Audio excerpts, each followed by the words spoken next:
nih kementerian kita rakor di daerah.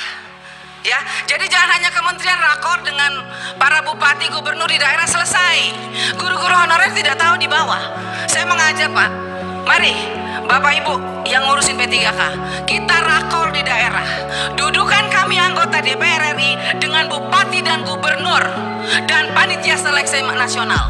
Kita pengen tahu sebetulnya persoalannya di mana. Orang anggarannya ada, tapi kenapa pemerintah daerah tidak mau angkat? Alasannya apa? Dana DAU kurang. Setelah kita lihat DAU-nya nggak kurang, berlebihan malah. Nah ini persoalan.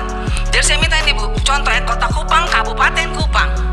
Kita segera turun, kita lihat.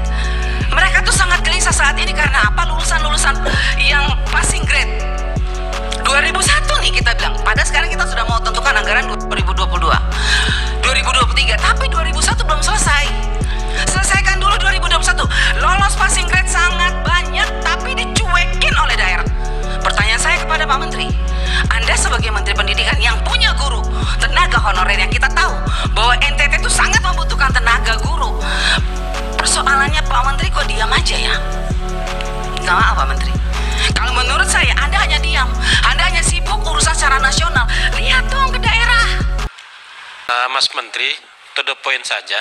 Apa yang menjadi permintaan kawan-kawan tadi diantaranya adalah persoalan pengangkatan yang tidak di halaman terakhir ini. Contoh, pelamar P1 yang belum mendapat penempatan dapat mengikuti seleksi sebagai P2/P3 pelamar umum dengan menggunakan jabatan fungsional lain yang dimiliki. Menurut saya konkret saja, yang sudah melamar P1 kali belum lulus langsung aja dinyatakan lulus, gak usah ada P1 P2, ini kan bikin ruwet, bikin rumit. Satu itu. Yang kedua, apa yang menjadi permintaan teman-teman, persoalan penempatan kerja ya sudah dijawab aja langsung. Yang lulus tetap bisa bekerja mengajar di sekolah asal, tidak boleh, tidak harus pindah ke sekolah negeri, harus kayak gitu aja. Yang ketiga, yang sudah ditempatkan tetapi jauh di daerah lain seperti di dapil saya, orang Probolinggo ditempatkan di Jaya Wijaya, TNI aja itu mikir. Kalau kata Cak Lontong, jangankan PNS, sinyal aja susah masuk ke sana. Ya. Nah, saya kira tegas saja, ambil kebijakan diskresi Menteri bahwa yang sudah ditempatkan di daerah lain terlalu jauh, diskresi. Kita ulang dan kita tempatkan di daerah asal. Silakan Ibu Anita. Terima kasih Ibu Pimpinan, Bapak dan Ibu Pimpinan Komisi 10 yang saya hormati, teman-teman Komisi 10 dan Bapak Menteri beserta jajaran. Yang pertama, saya bersyukur hari ini kita membicarakan hal yang penting. Sejak tadi pagi dan hari ini bertepatan dengan Hari Pahlawan. Hari Pahlawan Nasional ya, 10 November hari ini. Dan saya ingin kita juga mengingat bahwa pahlawan nasional itu masa lalu yang harus kita ingat. Tetapi ada juga yang harus kita perjuangkan saat ini adalah pahlawan-pahlawan tanpa tanda jasa. Guru-guru honorer yang sudah mengabdi belasan tahun di daerah-daerah terpencil, yang sampai hari ini masih menangis karena mereka tidak pernah merasakan keadilan dari pemerintah. Mereka yang sudah mengabdi di desa-desa, di pelosok-pelosok, yang harus menyeberang sungai, yang harus langgar kali, kalau orang NTT bilang, ya, yang kadang-kadang kalau banjir taruhan nyawa, tetapi sampai hari ini mereka tidak bisa masuk lolos P3K. Itu yang pertama. Saya minta perhatian Pak Menteri dan seluruh jajaran untuk guru-guru yang ada di pedalaman, yang sudah mengabdi belasan tahun Pak, bukan 1-2. Dan saya juga mau ngangkat di Hari Pahlawan ini, saya ingin mengingatkan bahwa pahlawan-pahlawan tanpa tanda jasa yang ada di pedalaman-pedalaman itu sampai hari ini menuntut keadilan sosial bagi seluruh rakyat Indonesia, sila kelima Pancasila. Kenapa tidak pernah diberikan kepada mereka? Bukti, ada guru-guru yang baru 1 tahun, 2 tahun mengajar, lolos P3K. Mereka yang sudah belasan tahun tidak pernah lolos dengan berbagai macam alasan. Oleh sebab itu saya minta Pak Menteri, mari kita coba ingat ini. Bagaimana justru mereka ini yang sudah belasan tahun ini, yang tidak pernah diperhitungkan oleh negara ini, justru mereka itu yang harusnya mendapat prioritas untuk diangkat. Apapun alasannya, kalau menurut saya mereka sudah tidak pantas lagi diukur dengan apapun karena terlalu mulia hati mereka, Pak. Mereka tidak pernah berhitung-hitung dengan gaji. Tapi ketika ada P3K yang ditawarkan oleh pemerintah 1 juta, kenapa sampai hari ini mereka tidak pernah lolos? Sangat menyedihkan, Pak Menteri. Yang kedua, seperti kami daerah 3T, bahkan semua daerah 3T, khususnya NTT, kami ini kenyataannya tuh Pak, betul-betul kekurangan guru. Kurang guru kami. Tetapi kami kenapa dibatasi? Kenapa banyak sekali yang tidak lolos? Ada formasi dari kepala daerah, tapi yang datang, saya sudah kemarin reses ke beberapa kabupaten, kepala daerah mengatakan kami mintanya lain, formasinya lain, diberikan oleh pusat lain, Bu Anita. Contoh, di Timur Tengah Selatan, banyak sekali mayoritas kami Kristen, Pak. Formasinya guru Kristen, tapi yang dikasih guru agama Islam. Akhirnya guru itu tidak diberi jam pelajaran, 0 pelajaran, tidak dibayar. Tetapi dana daunya sudah dihitung masuk ke APBD. Akhirnya anggaran itu saya tanya, dipakai untuk apa Pak Bupati? Ya begitulah Bu Anita. Nah ini makanya saya minta Inspektorat Jenderal, Pak Menteri tolong Ibu, mana Ibu? Inspektorat Jenderal mana Ibu? Ini kita tolong lihat deh ya. Ini ada beberapa daerah yang dana daunya sudah ditransfer. Bu Sekjen, Pak Menteri, saya masih bicara. Jadi ada beberapa daerah yang dana daunya itu sudah ditransfer ke APBD dan sudah jelas angkanya itu saya lihat untuk P3K, tetapi tidak diangkat oleh Pemdanya. Formasinya ditutup sampai hari ini. Contoh di Kabupaten Kupang, Nusa Tenggara Timur, Kota Kupang di Nusa Tenggara Timur, Pak. Kota Kupang ibu kota provinsi saja 400 tenaga P3K yang kategori 1 itu, yang P1 itu 2021 Pak. Sampai hari ini sudah terima SK tapi tidak diangkat. Saya mau tanya Pak, ini mana Ibu Nunu? Setelah SK, sebelum SK ada nomor induk katanya. Setelah itu SK, harusnya kan mereka diangkat. Tapi sampai hari ini Bu, mereka tidak diangkat. Dan saya lihat, saya ikutin terus perkembangannya. Kenapa tidak diangkat? Uangnya sudah ada. Bahkan sekarang 2023 ditambah lagi anggarannya. Saya bingung ini. Ini prinsip penganggaran P3K yang ditransfer dari Menteri Keuangan ke daerah tuh pakai prinsip yang mana ya? SK dulu baru ditransfer uangnya, artinya kalau sudah ada SK berarti mereka harus diangkat. Tapi kok ini sudah ada SK, alasannya NIK. Padahal NIK itu dasar pembuatan SK. Ini pemerintah daerah bolak-balik ini. Saya minta, tolong nanti Ibu Inspektur Jenderal kita apabila perlu Pak Menteri dan Bu Nunu. Kalau tadi saya senang sekali Bu Nunu bilang ada kenaikan 42% setelah rakor. Coba Bu, sekarang saya ajak nih kementerian kita rakor di daerah. Ya, jadi jangan hanya kementerian rakor dengan para bupati, gubernur di daerah selesai. Guru-guru honorer tidak tahu di bawah.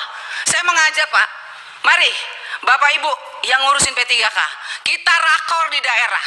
Dudukan kami anggota DPR RI dengan bupati dan gubernur dan panitia seleksi nasional. Kita pengen tahu sebetulnya persoalannya di mana. Orang anggarannya ada. Tapi kenapa pemerintah daerah tidak mau angkat? Alasannya apa? Dana dau kurang. Setelah kita lihat daunya nggak kurang, berlebihan malah. Nah ini persoalan. Jadi saya minta ini Bu, contoh ya, Kota Kupang, Kabupaten Kupang. Kita segera turun, kita lihat. Mereka tuh sangat gelisah saat ini karena apa? Lulusan-lulusan yang passing grade 2001 nih kita bilang. Padahal sekarang kita sudah mau tentukan anggaran 2022, 2023, tapi 2001 belum selesai. Selesaikan dulu 2021. Lolos passing grade sangat banyak, tapi dicuekin oleh daerah. Pertanyaan saya kepada Pak Menteri, Anda sebagai Menteri Pendidikan yang punya guru, tenaga honorer yang kita tahu bahwa NTT itu sangat membutuhkan tenaga guru.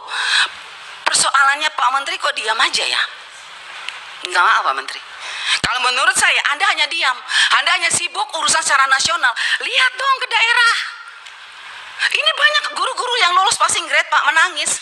Karena apalagi Bu, mereka dengar katanya tanggal 13 ini ditutup ya, Bu Nunu ya. Ditutup. Mereka bilang, Ibu kalau sudah ditutup maka nasib kami seperti apa? Kami harus tunggu tahun depan lagi. Kalau daftar tahun depan lagi turun dari P1 ke P2 lagi. Padahal mereka lulus sekarang nih. Nah jadi saya minta tolong Pak, kalau bisa untuk kita selesaikan masalah di daerah, saya minta untuk tanggal pendaftaran yang batas tanggal pendaftaran pendataan ini tanggal 13, saya minta diperpanjang. Kita selesaikan masalah, kita jangan lompat nggak jelas, Pak. Saya minta diperpanjang, bila perlu Bu pimpinan, melalui pimpinan, saya minta Bu, kita harus undang tuh Panselnas tuh. Duduk Bu, kita bicara bagaimana sih mereka transfer uang. Kok enak sekali bupati, gubernur dan segala macam. Kalau kita undang susah sekali mereka, tapi itu uang negara, uang pusat yang harus kita awasi untuk tenaga P3K yang kita perjuangkan di sini. Kita capek berteriak di sini, mereka menangis di sana. Siapa yang diuntungkan di sini?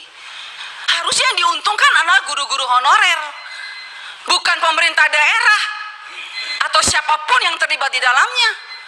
Oleh sebab itu saya mohon Ibu pimpinan, kita harus segera panggil tuh Panselnas, panggil tuh BNPAN RB, Menteri Keuangan.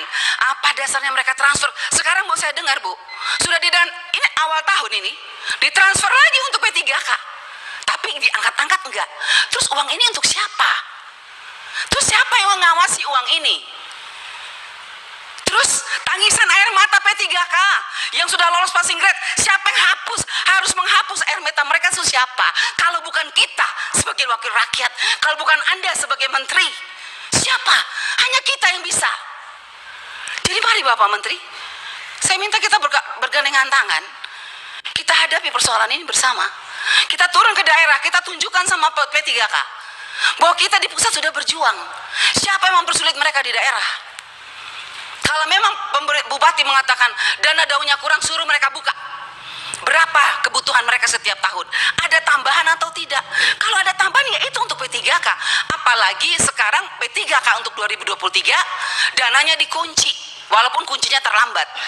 Karena 2021 itu tidak terkunci. Ini penting Bapak Ibu. Jadi sebetulnya yang kita ngomong dari tadi ini persoalan sudah ada Bu. Uangnya sudah ada di daerah. Cuman persoalannya kepala daerah tidak mau angkat. Alasannya dana daun kurang.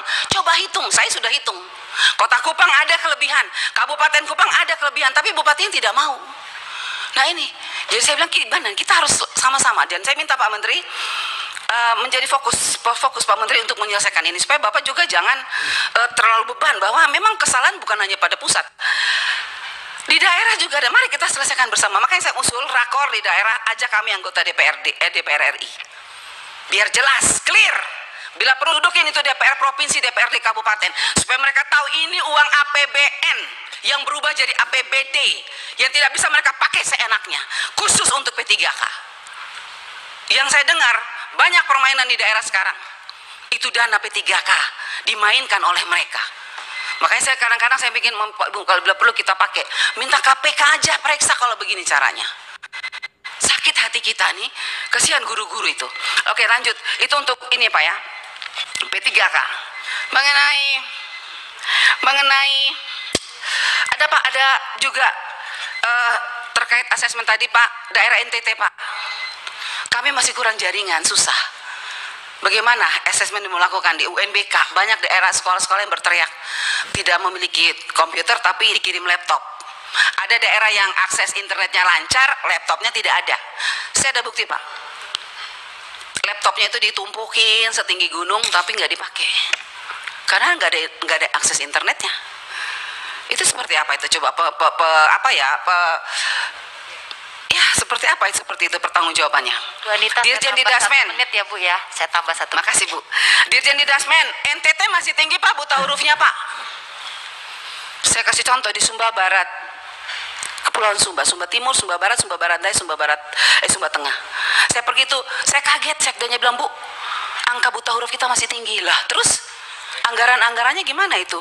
Buta aksara segala macam itu bagaimana?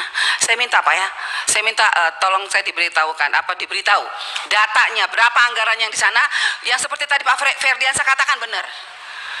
Actionnya apa? Kita dikasih tahu, kita jangan dikasih angka-angka Pak. Actionnya apa? Buktinya apa?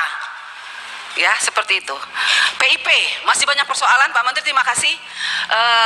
Kementerian kemarin sudah tiba-tiba turun melakukan audit dan melakukan sosialisasi program Indonesia Pintar.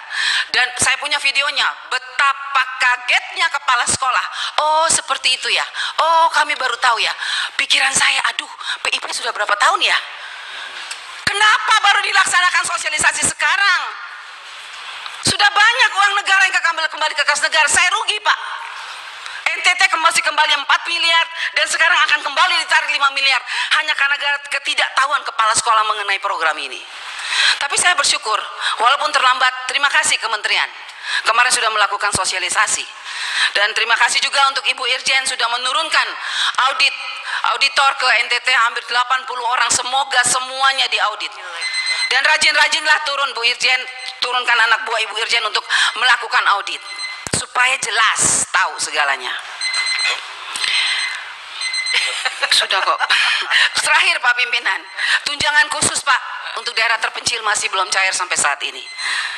Tunjangan khusus daerah terpencil, tunjangan khusus daerah terbelakang, tunjangan khusus apa tuh namanya, apa tuh dikatakan biasanya apa sih, khusus untuk guru-guru yang di daerah perbatasan itu Pak. Ya, apa? Penghasilan apa terpencil itu ya, dacil itu. Dan terakhir Bu, saya berharap kita bisa panggil yang saya bilang tadi Bu, kita panggil Panselnas dan Menteri Keuangan Pan RB dan Pak Menteri dan Ibu Nunu. Saya undang kita segera rakor Bu. Saya usulkan rakor di Kota Kupang dulu, di kabupaten, terus kita terus ke sana supaya selesai masalahnya. Terima kasih pimpinan. Terima kasih Bu Anita. Menyusun kata, menulis puisi. Ini saya kasih untuk Bu Anita. Digubah lagu, ditambahkan nada. Kebijakan Kemendikbudristek selalu diawasi demi kemajuan pendidikan Indonesia.